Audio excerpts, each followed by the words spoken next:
À l'âge de 18 ans seulement, je me suis déscolarisé pour partir à Dubaï. J'ai rencontré des traders qui généraient plus de 6 chiffres par an. J'ai également tourné des podcasts et ajouté énormément de millionnaires à mon carnet d'adresses. Financièrement, c'était un coup et tout ça, je le dois au fait que je vis pleinement de mon trading depuis 1 an et demi grâce à ma stratégie. Cette même stratégie qui m'a permis de générer plus de 46% de rendement sur l'année 2024 et également d'être financé à plus de 6 chiffres sur plusieurs propres firmes. Voici clairement le type de position que je passe grâce à ma stratégie. Et dans cette vidéo, je vais te révéler de manière exclusive, je ne l'ai jamais fait, c'est la première fois, toute ma stratégie de A à Z, tous les concepts que j'utilise, toutes les zones que je vais analyser sur marché et le plan exact que j'utilise au quotidien depuis maintenant 1 an et demi pour vivre de mon trading. Donc si tu as cliqué sur cette vidéo pour te divertir, je t'invite à quitter la vidéo. Elle n'est pas faite pour toi. Elle est faite exclusivement pour ceux qui veulent réellement avancer et vivre de leur trading sur l'année 2026. On commence sans plus tarder avec les différentes étapes que compose ma stratégie.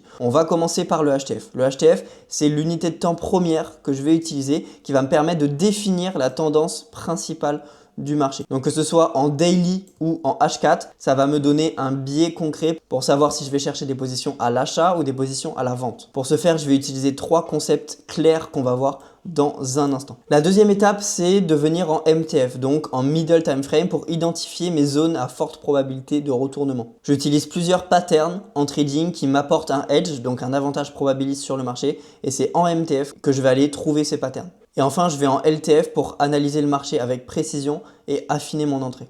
On commence sans plus tarder avec le HTF, donc identifier une tendance définie. Le premier concept que j'utilise pour identifier la tendance, c'est la théorie de dos. La théorie de dos, tout le monde la connaît, mais très peu l'applique concrètement et c'est un énorme problème. Donc tu le sais autant que moi, une tendance haussière se définit par des plus hauts de plus en plus hauts et des plus bas de plus en plus hauts également. La réalité, c'est que c'est toujours les concepts les plus connus qui sont les moins bien appliqués par les traders. Et c'est pour ça que plus de 95% des traders sont perdants au bout de 4 ans de trading, selon une étude de l'AMF. Donc quand tu commences ton analyse en HTF, il est très important de repérer les points clés de la structure, donc la structure externe et jamais la structure interne. C'est une erreur que font trop de traders, c'est d'identifier des plus hauts tels que celui-ci ou encore celui-ci, qui sont des plus hauts internes à la structure, qui ne nous intéressent pas, qui ne mettent pas assez de poids à notre setup. À la place, il faut se concentrer uniquement sur les plus hauts et plus bas qui sont externes à la structure, car c'est ceux-là où on va attendre une cassure pour la suite. On va y revenir dans un instant avec le MTF. En pratique, ça donne ça, toujours repérer les points qui sont externes comme celui-ci ou encore celui-ci,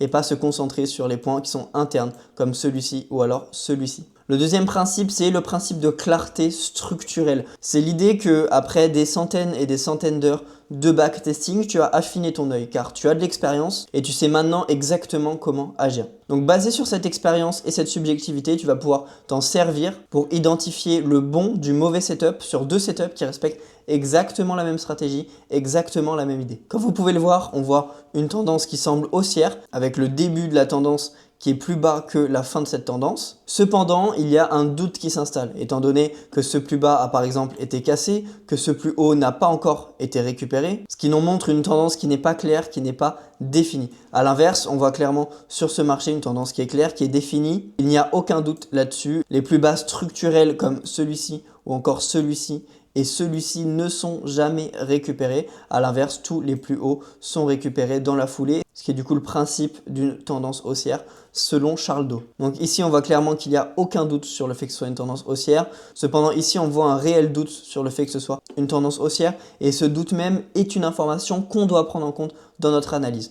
Cependant, tu dois le prendre en compte uniquement si tu es intermédiaire, que tu as une haute expérience en backtesting. Si tu es débutant, je te déconseille, étant donné que tu vas être biaisé par le manque d'expérience que tu as. Le troisième principe, c'est le principe du momentum. Donc le momentum est haussier lorsque le prix met moins de temps à parcourir une distance haussière, en pips ou en points, qu'il en met à parcourir une distance équivalente à la baisse. Autrement dit, la vitesse de progression du prix à la hausse est supérieure à celle à la baisse. Donc la théorie, ça donne quoi? Une tendance qui est haussière a des mouvements qui sont beaucoup plus courts dans le temps, juste ici, le temps, et beaucoup plus ample dans la distance, juste là.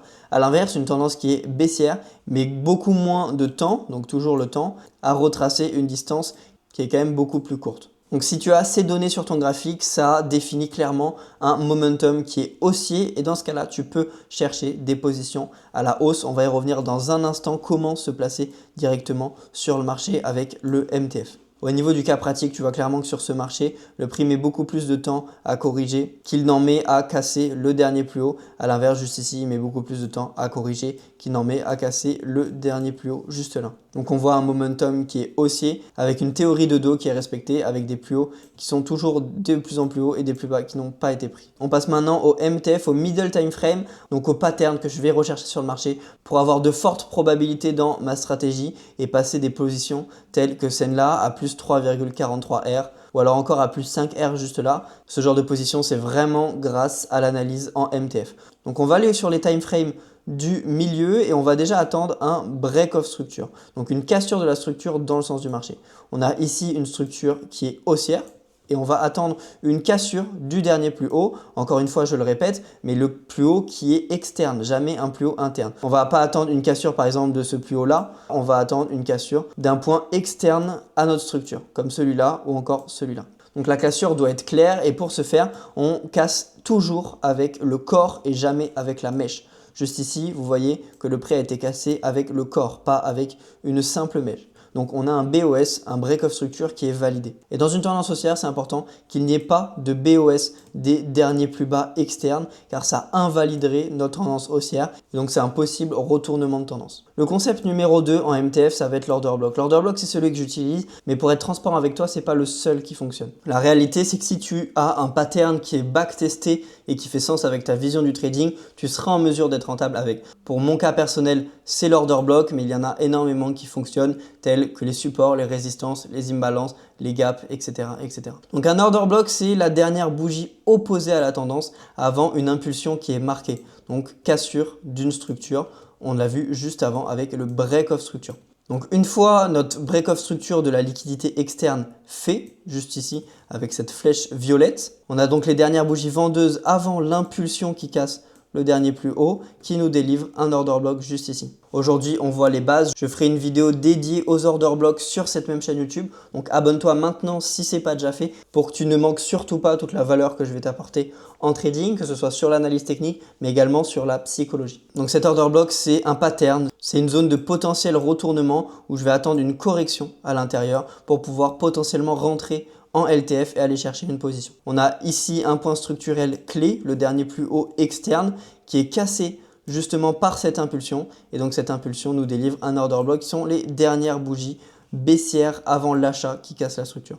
Cet order block est une zone de réaction, c'est probabiliste, ça veut dire qu'il ne réagit pas à chaque fois. Je serais déjà milliardaire sinon, mais il m'apporte un edge sur le marché et si respecté, je suis rentable au long terme et c'est le cas maintenant depuis plus d'1 an et demi. Donc sur cet exemple, on voit clairement une réaction à l'intérieur de cet order block qui vient d'ailleurs casser le dernier plus haut pour continuer nous créer un nouvel order block qui a également réagi. Maintenant, on va passer aux corrections et non au retracement. Et c'est le dernier point de cette vidéo car c'est la clé de voûte qui va te permettre d'identifier un bon setup d'un mauvais setup sur deux setups qui respectent exactement la même logique. C'est très important que tu puisses comprendre ça. On rentre vraiment dans un trading qui est beaucoup plus avancé. Donc une correction, c'est un retour du prix à l'intérieur de la structure dans le sens de la tendance dominante. Ça se produit après une impulsion qui est claire, sans casser les points structurels majeurs à l'intérieur de notre tendance. Ça permet au marché de respirer avant de reprendre sa direction principale, donc dans notre exemple, une direction haussière. A l'inverse, un retracement est un mouvement qui casse la structure dans le sens opposé à la tendance actuelle. Autrement dit, il provoque un break of structure contre la tendance dominante. Donc c'est un changement du flux du marché. On voit ici sur cet exemple un BOS, une cassure de la structure, qui nous délivre donc, grâce aux dernières bougies baissières juste ici, un order block. Et il y a une correction. Donc la correction, c'est cette impulsion verte juste ici, qui corrige à l'intérieur de notre order block et qui réagit pour continuer la structure et aller chercher de nouveau plus haut. Cependant, en cas de retracement, on a toujours notre BOS juste ici, nos bougies baissières qui nous délivrent un order block juste ici. Mais contrairement à la correction qu'on vient de voir précédemment, on va avoir une cassure interne de la structure justement car le prix a mis plus de temps à rejoindre l'order block. Donc on a une nouvelle structure interne qui devient baissière en cassant le dernier plus bas qui se crée à l'intérieur de la structure externe qui était de base haussière. Donc on a un désalignement de la structure et donc on va éviter de se placer sur ce setup justement car on n'a pas les probabilités dans notre sens. Pour te prendre un exemple, on a juste ici un break-off structure avec une cassure qui délivre juste là un order block. On a une simple correction en un seul mouvement qui réagit nettement à l'intérieur de cet order block. À l'inverse, un setup qui retrace, ça serait du coup un nouveau plus bas à l'intérieur de notre mouvement interne qui se ferait casser juste ici et donc qui nous montrerait clairement un changement de structure. Et comme vous pouvez le voir juste ici, notre order block n'a pas réagi et a fini par se faire casser par le prix.